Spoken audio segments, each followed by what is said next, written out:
Hello and welcome again to the final predicted 11 of the season. It all comes down to this: Bolton Wanderers versus Stockport County in the playoff final at Wembley. How are your nerves? Mine are not holding up well, I have to say, but it's been, in many ways a brilliant season for Bolton. I know there was a kind of tinge of frustration not to get the automatics, but when you think about the overhaul of the squad in the summer, I think it was 14 new players came in, and then some more in January as well. Obviously, it was Stephen Schumacher's first full season at the helm. Fergal Harkin obviously came in and has been really involved in that process as well, of kind of moulding this squad to hopefully get Bolton to the Championship. And now they are 90 minutes or potentially 120 minutes, penalties, whatever could be on the cards, but they are one step away from Wembley. They are one step away from the Championship, I should say. And it's Stockport again, of course. It is. Mark, in his supplement in the paper, referred to them as arch rivals, which I love that pun, but of course it's going to be a fantastic spectacle this weekend. Bolton taking, the last update we got was about 28,000, Stockport taking about 13,000, I believe, so obviously that's something that could, kind of swing it in Bolton's favour, but it's two, really good sides in terms of League One football, and obviously Bolton's record in this fixture has not been good in recent history, so that's obviously something they'll be wanting to put right. I think it's fair to say in both of the games this season in the league they could have won both.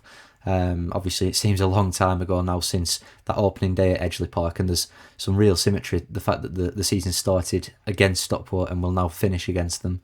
But yeah, obviously at the tough sheet as well, it was that kind of frustrating spell where Stockport scored two and turned the game on its head. But yeah, I think Bolton, they can take so many positives, can't they, from the Bradford game, the way they handled that over two legs. A really good side, by the way, Bradford, and keeping back-to-back clean sheets is huge, isn't it? But obviously Stockport did the same.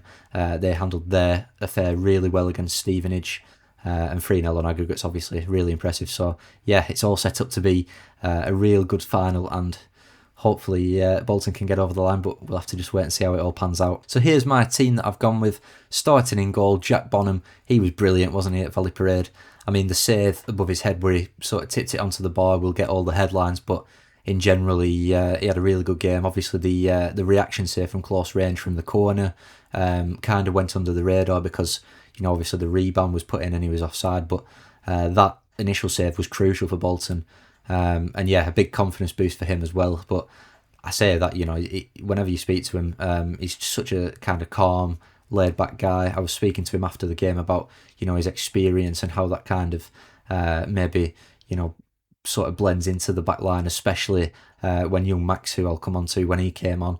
And yeah, they handled it so well, that test against the Bantams. Yeah, so speaking of Max now, obviously the main kind of talking point in the back line, probably in the whole team to be fair, is the news that Toal will not be involved. It's a big blow for the skipper. Obviously, he's been, available for pretty much the whole season, and it's so cruel that he won't get to lead the team out at Wembley. But in his absence, obviously, Johnston's sort of shifted into the middle with Farino. They've both been fantastic in the past few weeks. Max Conway came into the side, and there was maybe a little bit of worry because he's more of an attacking choice than obviously John O would be, but he was brilliant as well. And then on the other side, obviously, you've got Jordi Ositutu, who's become a real kind of mainstay in this Bolton team.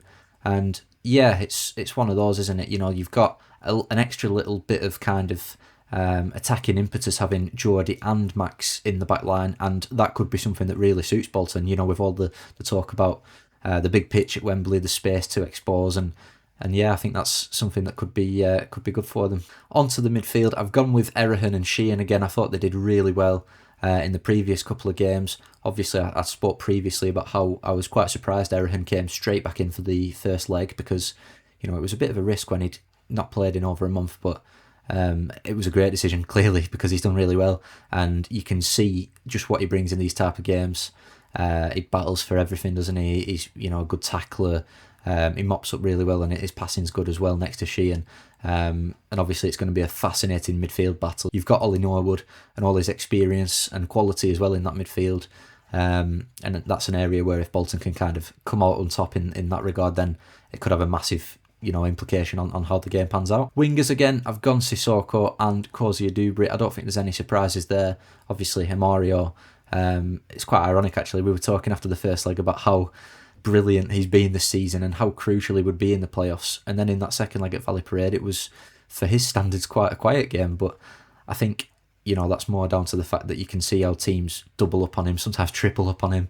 And he was talking about that a little bit in his pre-match press conference. And obviously it's a big kind of respect to him and the season he's had. But the flip side of that is the space it opens for other players. And, Ibi Sissoko's, a few months ago, if you'd have said he'd be potentially starting at Wembley, I don't think anyone would have seen that coming, because he really sort of had to be patient, didn't really get the playing time he wanted, and then when it came, he just didn't click, did he? But he's really stepped up at this business end of the season.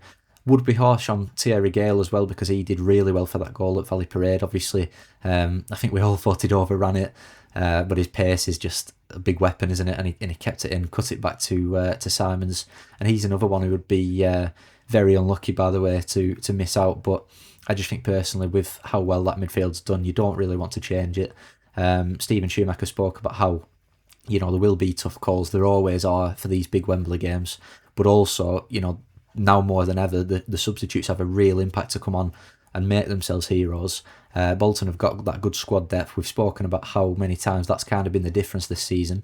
Hopefully that's the case again on Sunday. So then at the top end of the pitch, a tough one again. I've gone with Rodriguez in the 10. I thought he actually did really well, particularly in the first half at Bradford.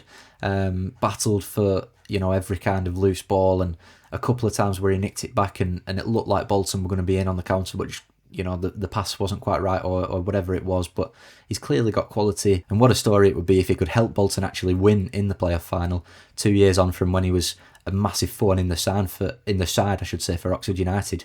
I believe he got both the assists that day, and yeah, he's clearly a big game player, clearly got the quality. So yeah, I think for me, he stays in that number 10. And then finally, I've gone with Mason Burstow. I've actually gone with Dolby in the previous two games and got that wrong, so expect to see Dolby in the 11 now. But no, jokes aside, I think you can't drop Burstow, in my opinion, because he's come into these playoff games and he's done well and the team have done well. So, why would you change that? Especially if there's still doubts about, whether Dolby's ready for a start. Obviously, he's come off the bench in both legs and looked short. But personally, I just think, there's no need to change it.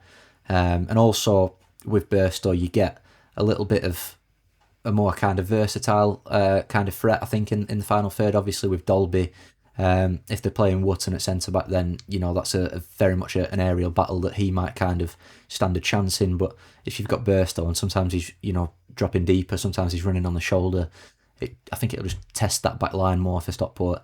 And obviously that's where Johnny Kenny would have been huge as well, but unfortunately not to be. But yeah, that's my 11, and that's kind of the thinking behind it again. Obviously we'll have plenty, we've got already plenty of stuff on the channel. Mark's been doing some brilliant build-up content, and then we'll be around on the day at Wembley. We'll be in fan pubs and on Wembley Way and all that, so come and say hi if you see us filming.